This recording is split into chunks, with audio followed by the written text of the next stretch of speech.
I have read and analyzed over 11,000 screenplays. I think that's actually a conservative number. And so I've seen a lot of things. I've read a lot of things. I've seen a lot of stories. I've seen so many things that people do in just such a wonderful, surprising fashion. I absolutely love when a screenplay carries me away. I love to stay curious and to know what people want to write about. I love the whole process. I also know a lot of story analysts. I know a lot of producers. I know a lot of people that read a lot of screenplays. And we often talk. And when we talk, and especially if anyone's complaining, they have very similar things that they complain about. And so here is some reader pet peeves for screenplays. And comment below and tell me which is the one that you might be doing. So let's start right out with snaking the pages. Now, I've named these things. If you go out in the industry and you tell someone else, oh, they're snaking their pages, they might look at you like you've lost your mind. These are things that I've made up titles to, actually, because they're so common that I can share them with you. And then you can learn these kind of catchy titles, which will help you know, is this something that you're doing in your script? And then as an analyst, it will help you know what to look for. So snaking your pages is a term that I created that refers to when a writer will mess with their font in their screenplay to make it either larger or smaller, or they'll mess with their margins of their screenplay to make it wider or more narrow so that they can control the length of a screenplay, so that they don't have to cut any scenes or they don't have to add anything if they're out of ideas. So this is a way that a writer will try to make it so their screenplay lands in the 90 to 120 page mark. So a screenplay is 1 minute per page. Therefore, it should end around 90 to 120 pages, because that's an hour and a half to 2 hour movie, right? But sometimes a writer, I'm assuming, is going through their screenplay, or they finished their screenplay, most likely, and they've realized, oh, shoot, it's too short or it's too long. So rather than trying to do the work to go in and either cut it or expand it, they mess with the margins. They try to make the font smaller. They try to make the line space in between smaller, and they're trying to like snake their pages. That's the best way that I can think of describing it. The problem with this is that we rely on that page count. Any analyst that reads thousands of screenplays will immediately notice. It's like you're seeing the same thing. Oh, and one's different. And so when you see that, you immediately know, oh, this either they don't know and they're just using the wrong font. That happens sometimes, and they don't have the format correctly. If that happens, then typically all kinds of things are a mess too. And so you can tell if someone just doesn't know. Typically, when this kind of thing happens, you can tell they know because everything else is correct. And then that is changed. So not only is this a problem because it makes your page count so it's off, but it also kind of speaks to your integrity, that you know what the rules are and you're deciding not to abide by them. This might sound really picky and like it doesn't matter, except there are thousands of people that are sending their screenplays out. And if you do that kind of thing, then you're just hurting your chances. As a writer, take care of the things that you can control, because there are so many things that are subjective that you want to be able to control the things that you can control.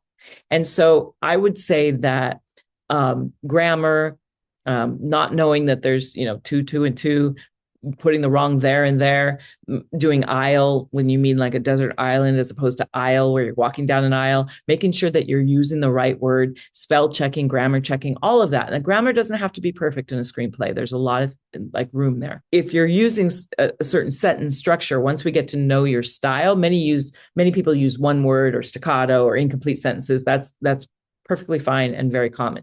But if you are going to write a complete sentence and the grammar is really bad, then that's also going to count. So it's like against you, that is. And so it's like control the things you can control. Do the extra mile, because as a reader, as someone who picks up your screenplay and is commenting on your screenplay, we're going to put our utmost energy into that. And if you can't at least meet us there, but you expect a reader to really analyze that screenplay and put everything into it, then that's not going to be a symbiotic relationship. You want to respect who's ever going to read your screenplay by, if you can't do it, at least have someone else do it first, going through and fixing all of your grammar and your, spell check and all of that. That's what I call snaking your pages, because it's like, it's a place that you can control and you're choosing not to.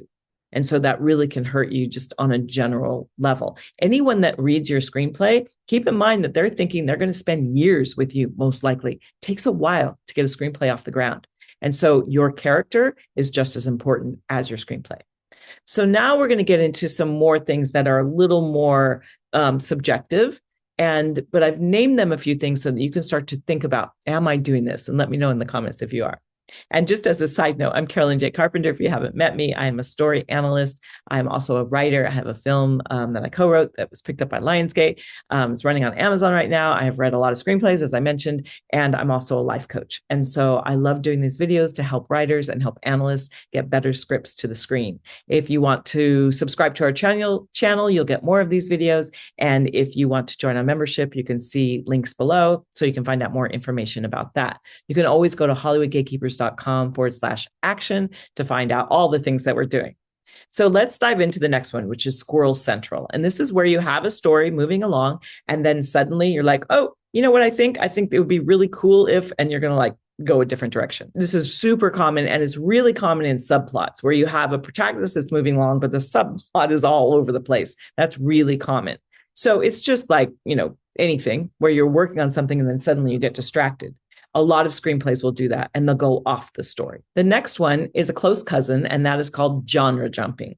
And this is where you start in one genre, and it's almost like I can hear the writer thinking, what would be cool is if a spaceship landed in a horror film.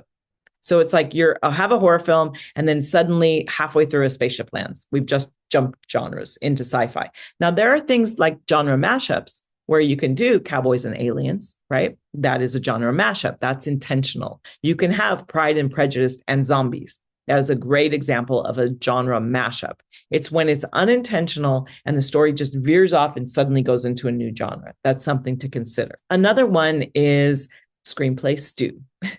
And this is where you think, oh, I have this cool character and I want to put them in there. And then I have this really cool scene that's going to happen in this really neat location. And you put that in there. And you're just like grabbing all of this stuff. And you have a ton of characters and a ton of subplots. And we're trying to find all kinds of things. And it's all mixed together in this really mushy stew. Do you have too many characters? Do you have too many subplots? Is too much going on? If that's the case, you might have a series on your hands. You might need to break them all out so that you can focus on different subplots, focus on different characters in different episodes. That is one correction to screenplays too. You can pull this apart. You always want to be following that protagonist, and every subplot and every character is supporting that protagonist journey. The next one is saggy middles. Now, nobody wants a saggy middle, and this is one of the most common.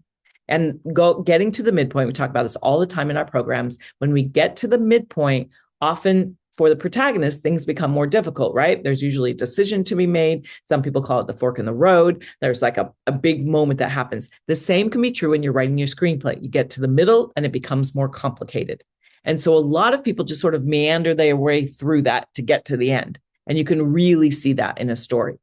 You want to put a very significant change in the middle of your script, similar to the inciting incident in the beginning of your script. You want something really big to happen right in the middle. And so the protagonist either learns, discovers how flawed they are. They have to make a decision. They have to choose someone. Something happens in a rom-com. Sometimes it's where they fall in love. Sometimes it's where they break up. It's like a lot of big decisions happen there. So when you just kind of meander your way through that, that is a saggy middle. And that can also lead to what I call a head slapper. Now, a head slapper is where, and you've done it, I'm sure, you're watching a film and something happens and you go, oh, that's a head slapper. And these are credibility issues, basically. This is where a character does something very out of character for themselves. They're not behaving the way that you have set them up. This is where you suddenly do, oh, it was all a dream, just kidding. Those kinds of endings or will they, won't they? And it's up to the audience to decide. Now, these kind of endings can be really, really fantastic when done really, really, really well. Unfortunately, most of the time when we're reading screenplays, it's kind of muddy. Typically, a head slapper follows a saggy middle. And also screenplay stew is very much a part of that a lot of times. All of these, they all will kind of come together.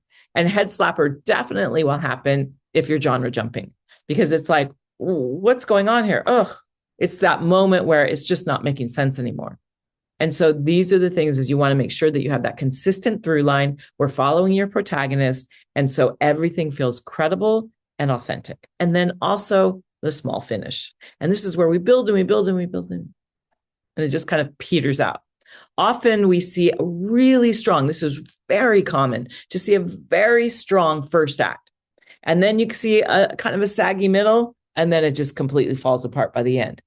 One of the reasons for that is as writers write their screenplays, they write that first draft, and then they come back and they work on it, and they start on the first page again, and they rewrite, and then they start again the next day and they rewrite, and then they get a little further every time. So I always recommend to our writers that you can read that first act as you write, maybe make some notes to the side of what you want to fix or change, but then start writing that day wherever you left off. Instead of the inclination to rewrite is so strong because you're seeing, oh, shoot, I didn't mean that. I didn't mean that. Oh, it would be better. And you just you get into your story. Resist that urge as much as you can and just take notes or something, and then get to where you left off and keep writing. This is how you'll get your screenplay finished. And then that way you won't have this really nice polished first half. And then you're kind of burning yourself out before you get to the end. You want to get to that finished product. Then you can go back and you can do nuances and do layers and all of that. And so those are the reader pet peeves that I have for you. Not very many. You can handle it.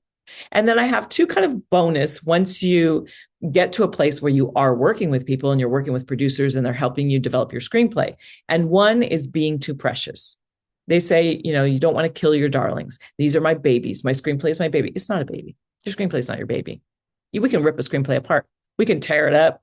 We can pull people out of it. We can kill characters off. There are so many things that will happen to your screenplay. It will be taken apart, put back together again multiple times. If you start to become precious about all of your characters and it has to stay the same, you will be a very difficult person to work with, and it will be really hard for a producer to want to work with you. So when you meet with a producer and they start giving you ideas, and sometimes this can be really hard because sometimes they'll give you ideas that feel like genre jumping often, or feel like, all of the things I just said, because they haven't been in your story like you have. So you want to be able to know your story and decide the things that you want and that you're willing to, what hill you want to die on, as they say. What are you willing to keep? But what are you willing to let go of? And are you willing to rewrite and do things? Now, I'm not saying you want to be a doormat and take every single note and make every single change. You are in charge of your own story. But that ability to be open to collaboration as opposed to being super precious. We always talk about in our programs that when you go through life like this, you can't see anything. You're closed off. Everything's down. When you go through your life and you kind of open yourself up, suddenly you can see, and you can see opportunities, and you can see ideas, and it just becomes so much easier. The other thing that you will get from producers is, what else you got? That will be the first question that they ask you. You've worked so hard on this screenplay, you do your pitch, and then they say, what else do you have? Very, very common, because they want to see that you're a writer. They want to see that you have more than one story. They don't want to see that you have, I have this, and I have the sequel to this, and I also have a series that's about this same thing, and then I also have a book that I wrote, and it's all this one thing. They want to know that you have other ideas, other things happening, other stories going, because they want to work with you. And when they find a writer that is prolific and has a lot of different things happening, then they know, this could be someone I could work with for a long time, and we could make a lot of movies together. And isn't that what you ultimately want? So there you have it. Those are the reader pet peeves. So do comment below and let me know, which one are you doing? And if you'd like to know more about our programs, you can go to hollywoodgatekeepers.com/action to see the latest thing that we're working on. If you're interested in private coaching, there's a link below so you can check it out and see if I have any times available. Now that you know all the reader pet peeves, you can apply them to your screenplay, or you can use them as an analyst, because now you know what to look for. So go out there and let's get that script to the screen.